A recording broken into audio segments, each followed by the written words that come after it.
नमस्कार दोस्तों, हमारे चैनल के अंदर आपका स्वागत है। दोस्तों, आज हम आपको बताने वाले हैं, वैसे हमने आपको कई वीडियो के अंदर बताया है, लेकिन फिर भी यह जानकारी हमेशा नई से नई होती जाती है और आपके काम की जानकारी होती जाती है। दोस्तों, हिंदू धर्म के अंदर ही पौधे लगाना, पौधों को पूजना और पौधों का सम्मान करना हमारे धर्म का हिस्सा रहा है। जैसे कि पीपल का पूजन करना हो और कई त्योहार, आंवला नवमी हो, पेड़ पौधों से ही जुड़े त्योहार होते हैं। घर के अंदर तुलसी का पूजन किया जाता है, तुलसी से जुड़े कई त्योहार होते हैं। दोस्तों, इनका वैज्ञानिक महत्व के साथ साथ धार्मिक महत्व भी बहुत बड़ा होता है। अगर आप अपने घर के अंदर वास्तु के अनुसार यह पौधे अपने घर के अंदर लगाते हैं तो उस घर के अंदर कभी भी किसी प्रकार की समस्याएं नहीं रहती है।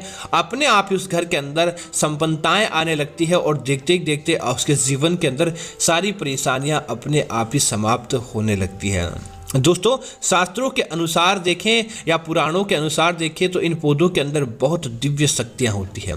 एक तो यह हमारे आसपास के वातावरण को स्वस्थ करती है। दूसरा, हमारे जीवन के अंदर बरकत करवाना हो, हमारे जीवन के अंदर सुख समृद्धि को लेकर आना हो और बुराइयों को अपने आप से समाप्त करना, इन पौधों का विशेष महत्व माना जाता है। इसीलिए इन पौधों को अपने घर के अंदर आपको इन 8 कम से कम पौधों को अपने घर के अंदर लगा के इसका फायदा देखना चाहिए।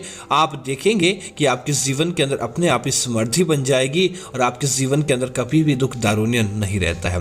तो दोस्तों, बात करते हैं सबसे पहला आपकी रसोई से जुड़े एक पौधे के बारे में। दोस्तों, धन की देवी का प्रतीक माना जाता है धनिया। और धनिया दोस्तों महालक्ष्मी पूजन के दौरान चढ़ाया जाता है, महालक्ष्मी को अर्पित किया जाता है ताकि उनके जीवन के अंदर धन का भंडार भरा रहे।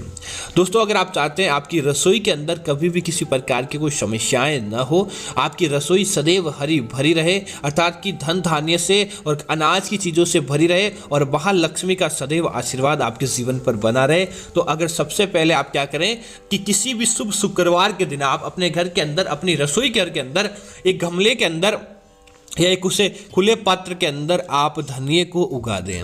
और दोस्तों, जैसे ही वह धनिया निकलता है और जैसे हरा भरा रहता है, आप अपने घर के अंदर खाने के लिए भी उसे काम में लें और उसकी पत्तियां निकलने दें। दोस्तों, जितना ज़्यादा वह आपके घर के अंदर होता है, समझ लीजिए आपके जीवन के अंदर अपने आप ही धन धान्य के अंदर बरकत देखने को मिल जाएगी। वह पौधा जितना ज़्यादा आपके घर के अंदर फैलेगा, समझ लीजिए खुशियाँ आपके घर के अंदर अपने आप ही फैल जाएगी और उसकी जीवन के अंदर कभी भी किसी प्रकार की कमी नहीं रहती है। दोस्तों, इसी तरह कमल का पुष्प वैसे आपके घर के अंदर नहीं लगता है, लेकिन यह समुद्र अपने समुद्र के अंदर, पानी के अंदर या गंदे पानी के अंदर ही इसे लगता है। लेकिन अगर आप अपने घर के अंदर जैसे कि कमल का पुष्प नहीं लगा सकते, लेकिन एक चीज के माध्यम से आप अपने घर के अंदर कमल का पुष्प लेकर आ जाएं। आप क्या करें, कहीं से भी आपको कमल का पुष्प आप खरीद कर या कहीं से तोड़कर भी आपको कमल का पुष्प अपने घर के अंदर लेकर आ जाना है।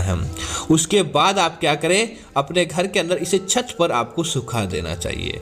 छत पर सुखाने के पश्चात आप लाल कपड़े के अंदर बांध लें या फिर आप इसे अखबार के अंदर ही प्लेट लें और उसके बाद इस पौधे की पुष्प को कमल का अगर आपको कमल का पौधा भी मिल जाता है तो उस पौधे को भी इसी प्रकार करना है और उसे आपको क्या करना चाहिए, अपने घर के अंदर किसी ऊंचे स्थान पर आपको रख देना चाहिए जहां कमल का पुष्प या कमल का पौधे की अंश जुड़ा होता है। दोस्तों, वहां पर क्योंकि कमल पे ऊपर महालक्ष्मी विराजमान रहती है, कमलासना रहती है दोस्तों, तो आप क्या करें, महालक्ष्मी के प्रतीक को अपने घर के अंदर लाकर किसी ऊंचे स्थान पर जहां बाहर वाले की नजर न पड़े, आप इसे अपने घर के अंदर ही लगा लेंगे। तो दोस्तों, देखते ही देखते आपके घर के अंदर दुख दारुण्य अपने आप ही समाप्त हो जाएगा और आपके जीवन के अंदर अपने आप ही समृद्धि देखने को मिल जाएगी।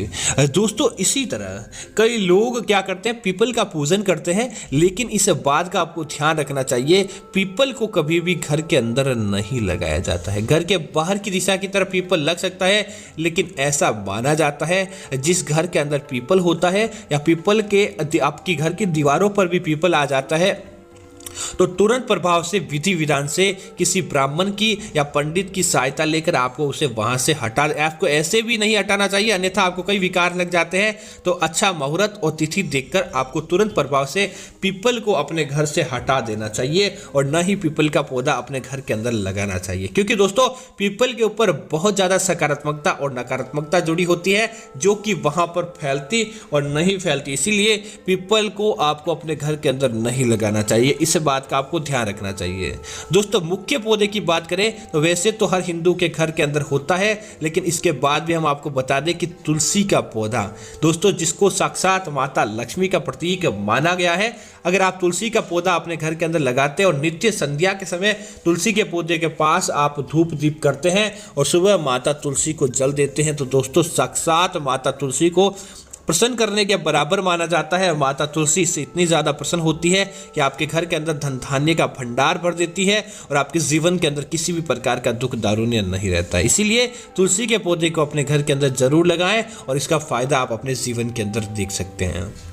दोस्तों अगले पौधे की बात करें तो पौधे लगाने के अंदर मनी प्लांट का पौधा, वैसे तो भारतीय शास्त्रों के अंदर इसका वर्णन नहीं मिलता, ये एक अंग्रेजी पौधा माना जाता है, लेकिन दोस्तों जिसको लगाने से आपके घर के अंदर अच्छी शुरुआत हो, आपको आपके घर के अंदर धन धान्य के अंदर बरकत देखने को मिले, तो दोस्तों उसे लगाने के अंदर आपको परहेज नहीं करना चाहिए, आपको इसे तुरंत लगाना चाहिए। आपके जीवन के अंदर जिस प्रकार यह बेल बढ़ती जाती है, आपके जीवन के अंदर धन धान्य के भंडार भरते जाते हैं, आपके जीवन के अंदर अपने आप ही खुशियां देखने को मिल जाती है और देखते ही देखते आपको आपके घर की कंगाली कोसों दूर चली जाती है।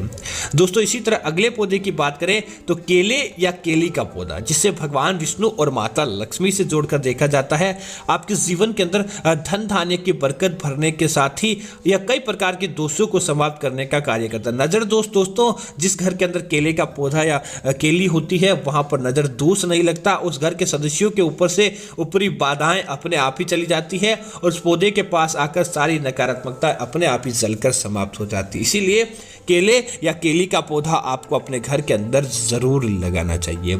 दोस्तों इसी तरह सफेद आक जो रहता है उसका पुष्प दोस्तों अलग ही रहता है, उसका पुष्प गुलाबी नहीं रहता, सफेद रंग का ही होता है। इसे आपको अपने घर के अंदर तो नहीं लगाना चाहिए, लेकिन घर के जस्ट बाहर मुख्य द्वार के दाईं या बाईं तरफ आपको इसे जरूर लगाना चाहिए। घर के अंदर की परिधि को छोड़कर बाहर आप लगा लेते हैं तो एक तो दोस्तों इससे यह होता है, महागौरी और भगवान शिव जब भी धरती भ्रमण के लिए आते हैं आपके घर के अंदर जरूर आएंगे और आपके जीवन के अंदर बरकत को लेकर आते हैं। जहां आग का पौधा होता है वह भगवान भोलेनाथ की सदैव उस घर के ऊपर कृपा रहती है। और दूसरा यह कि आपके घर के अंदर किसी प्रकार की नकारात्मक शक्ति हो या बुरे विचार हो, नजर दोष हो या क्या कराया हो, आपके ऊपर उसका असर ही नहीं होता है। उस आग के पौधे के पास आकर वह सारी चीजें जलकर समाप्त हो जाती है, उससे आगे वह चीजें बढ़ ही नहीं पाती है। इसीलिए सोमवार के दिन आपको आग का पूजन करना चाहिए, आग के नीचे धूप दीप जलाएं और साथ ही साथ आपको उसके प्रतिदिन उसको जल देने से भगवान भोलेनाथ को प्रसन्न करने के बराबर माना जाता है। इसी तरह दोस्तों अपने घर के अंदर आपको बेलपत्र का छोटा पेड़ या पौधा जरूर लगाना चाहिए। अगर आपके घर के अंदर स्थान है तो उसका पेड़ लगाएं और अगर छोटा स्थान है तो पौधे के अंदर आपको लाकर लगाना चाहिए। साक्षात महाकाल का प्रतीक बेलपत्र माना जाता है और जहां बेलपत्र होता है दोस्तों वहां पर संसारिक सुखों की प्राप्ति हो जाती है और भोलेनाथ की असीम कृपा उस जी के घर के अंदर उसके जीवन के अंदर देखने को मिलती है। और उसके जीवन के अंदर उसके बाद आप क्या करें, अपने घर के अंदर ही लगाएं। बेलपत्र की पत्ती को तोड़कर आप अपने आसपास किसी शिव मंदिर जाएं, भगवान शिव को बेलपत्र चढ़ाएं या अपने घर के अंदर ही भोलेनाथ की तस्वीर के आगे आपको बेलपत्र घर के अंदर ही उगा हुआ चढ़ाना चाहिए। आप देखेंगे कि दिन दूनी रात चौगुनी वृद्धि आपके घर के अंदर और आपके जीवन के अंदर देखने को मिल जाएगी। दोस्तों इसी तरह आंवले का पौधा आपको अपने घर के अंदर जरूर लगाना चाहिए। आंवले का पौधा जिस घर के अंदर होता है, एक तो उस घर के सदस्य कभी भी बीमार नहीं पड़ते हैं। छोटी मोटी बीमारी हो जाती है तो तुरंत वह 1-2 दिन के अंदर ठीक हो जाती है। आपके ऊपर कभी भी आपको जैसे कि आपको रात्रि को नींद नहीं आना, अपचन की शिकायत रहना या फिर आपके दुर्घटना का आपको अपने जीवन पर भय रहता है, तो वह सारी चीजें आंवले का पौधा अपने घर के अंदर लगाने मात्र से ही चली जाती है और जिस घर के अंदर आंवले का पौधा होता है वहाँ पर माता लक्ष्मी और भगवान विष्णु का अखंड वास रहता है। तो इस बात को आपको ज़रूर ध्यान रखते हुए घर के अंदर आंवले का पौधा ज़रूर लगाना चाहिए। दोस्तों अगले पौधे की बात करें तो आपको अपने घर के अंदर भगवान शनिदेव का प्रतीक और भगवान हनुमान जी का भी प्रतीक आपको समी का पौधा अपने घर के अंदर जरूर लगाना चाहिए। माना जाता है जहाँ पर समी का पौधा होता है वहाँ पर अपने आप ही अच्छाई वास करती है, वहाँ पर अपने आप ही समृद्धि वास करती है और भगवान शनिदेव और हनुमान जी का वास उस घर के ऊपर सदैव रहता है। उस घर का कोई भी शत्रु हो या मित्र हो बाल बांका नहीं कर पाता। उस घर के अंदर सदैव समृद्धि देखने को मिलती है। उस घर का सदैव अपने आप ही अच्छा होने लगता है और घर के अंदर अपने धन के मामलों के अंदर विजय की प्राप्ति होती है और वहाँ सदैव खुशियाँ महकती है। तो उम्मीद करता हूँ कि जानकारी आपको अच्छी लगी होगी। इस प्रकार की अन्य जानकारी देखने के लिए आप हमारे चैनल को सब्सक्राइब करें, साथ ही साथ वीडियो को लाइक और शेयर करना न भूलें ताकि ऐसी जानकारी आपको मिलती रहे। जय श्री राम मित्रों, धन्यवाद मित्रों।